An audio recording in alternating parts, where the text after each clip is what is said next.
સીપીઆરની procedure check કરશે, pulse check કરશે, breathing check કરશે.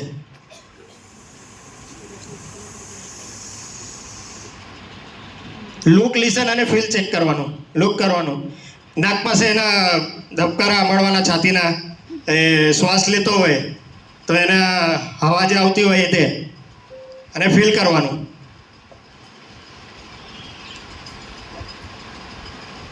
લુક, લિસન, ફીલમાં જ્યારે વ્યક્તિ શ્વાસ લે છે તો આપણને ફીલ થશે, આપણે હાથ રાખીશું તો શ્વાસ લે છે કે નહીં લેતો. ત્યારબાદ આપણે લિસન કરવાનું છે, જ્યારે આપણું હૃદય ધબકતું હોય તો થોડા થોડા ધબકારા આપણને એ થશે. લુક, લિસન, ફીલ કશું જ નહીં થતું. આપણે એના પલ્સ ચેક કરી લીધા, રેડિયલ પલ્સ ચેક કર્યા, કેરોટિડ પલ્સ ચેક કરી, પલ્સ એબસન્ટ. તો આપણો સાથીદાર છે અથવા તો આપણે ખુદ ઈએમએસને કોલ કરી દેવાનું છે. જ્યાં સુધી ઈએમએસ આવે ત્યાં સુધી આપણે એમને સીપીઆર આપતા રહેવાનું છે. સીપીઆર કઈ રીતના આપવાનું છે? સૌથી પહેલાં તો આપણે આપણો માસ્ટર હેન્ડ, જો લેફ્ટી હશે તો એનો લેફ્ટ હેન્ડ અને રાઇટી હશે તો રાઇટ હેન્ડ, એમને રાઇટ હેન્ડથી લો કરી દેવાના છે, આપણો માસ્ટર હેન્ડથી. જે કોઈનો મજબૂત હાથ હોય, આપણે ખબર છે આ હાથ આપણો મજબૂત છે, એ હાથથી પકડાઈને મજબૂત કરી દેવાની છે. અને સીપીઆરની જે સાયકલિંગ છે એ સાયકલિંગ કરવાની છે. જો આપણે 2 જણ હશું તો આપણે 1 મિનિટની અંદર 100 થી 120 વખત કરવાના છે. 30 વખત આપણે કમ્પ્રેસ કરીશું અને પછી આપણો જે પાર્ટનર છે એ એમને આપણે માઉથ ટુ માઉથ બ્રીથ કરશે. હાથ લોક કરી લેવાના છે. ગણતરી કરવાની છે 1001, 1002, 1003, 1004, 1005 એવા 30 સુધી કન્ટિન્યુ ગણતરી કરવાની છે. પછી એમની જે સાયકલિંગ પૂરી થઈ ગયા પછી માઉથ ટુ માઉથની સાયકલિંગ ચાલુ કરવાની છે. માઉથ ટુ માઉથની સાયકલિંગ કરવાની છે. અને આ 30 સાયકલ પૂરા થઈ જાય 1030 પછી તરત જ માઉથ ટુ માઉથ કરવાનું છે અને કન્ટિન્યુ ચાલુ મૂકવાનું છે જ્યાં સુધી 108 નહીં આવે ત્યાં સુધી. આપણે કમ્પ્રેસ ક્યાં કરવાનું છે કોઈને ખબર છે?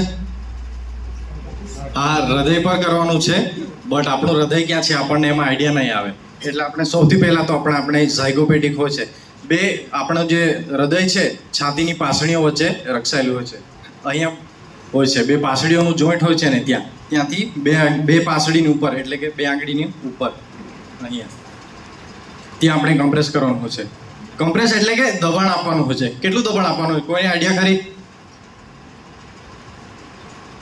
2 થી 2.5 ઇંચ જેટલું દબાણ આપવાનું છે. હા, જો આપણે એમને હલકે દબાણ આપીશું, ઓહો વધારે પડતું દબાઈ જશે એવું કરીશું તો એ આપણને કારગર સાબિત નહીં થાય. હૃદય સુધી આપણે દબાણ જવું જોઈએ જેથી હૃદય આપણું પુનઃજીવિત થઈ શકે. એની અંદર એક હાડકું આવે છે, એ હાડકાને સ્ટર્નમ કહેવામાં આવે છે. એ સ્ટર્નમ કોઈ કહે છે, સાંભળવામાં આવ્યું છે મને, સ્ટર્નમની જે હાડકી છે તૂટે તો ચાલે પણ માણસ જીવો જ થવો જોઈએ. આપણે એવું લાગે કે ભાઈ હાડકી તૂટી જાય, એ થઈ જાય, તે થઈ જાય. માણસ જીવો જ રહે ને તો એ હાડકીનું રિપેરિંગ થશે. રાઈટ. હવે સરનું જોઈશું આગળ સીપીઆર. માસ્ટર હેન્ડથી આપણે લો કરી લીધો, ત્યારબાદ આપણે એમને શટલ આપીશું.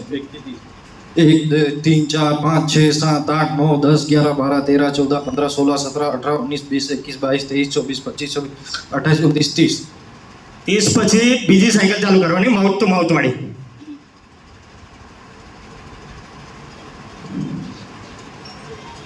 બે વાર માઉથ ટુ માઉથ કરવાનું, પાવરફુલ પૂરેપૂરી બ્રીથિંગ નીકળવી જોઈએ. પરત બીજી સાયકલ ચાલુ કરવાની.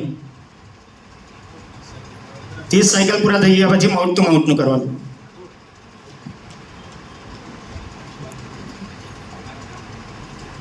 જ્યારે આપણે માઉથ ટુ માઉથ એમને આપીશું, શ્વાસ આપીશું તો નાક બંધ કરવાનું છે, નહીં તો માઉથ ટુ માઉથ આપે એ આપણે નાકથી પાછો શ્વાસ બહાર નીકળી જાય. એટલા માટે આપણે એમને સીપીઆર ક્યાં સુધી આપવાનું છે કોઈને આઈડિયા ખરી? જ્યાં સુધી આપણે હવે માણસની આપણે એવું સમજીએ કે માણસની ડેથ થઈ જ ગયેલી છે, એમને નથી ધબકારા, નથી શ્વાસ લેતું, તો જ્યાં સુધી ઈએમએસ નહીં આવે ત્યાં સુધી આપણે એમને સીપીઆર આપતા રહેવાનું છે.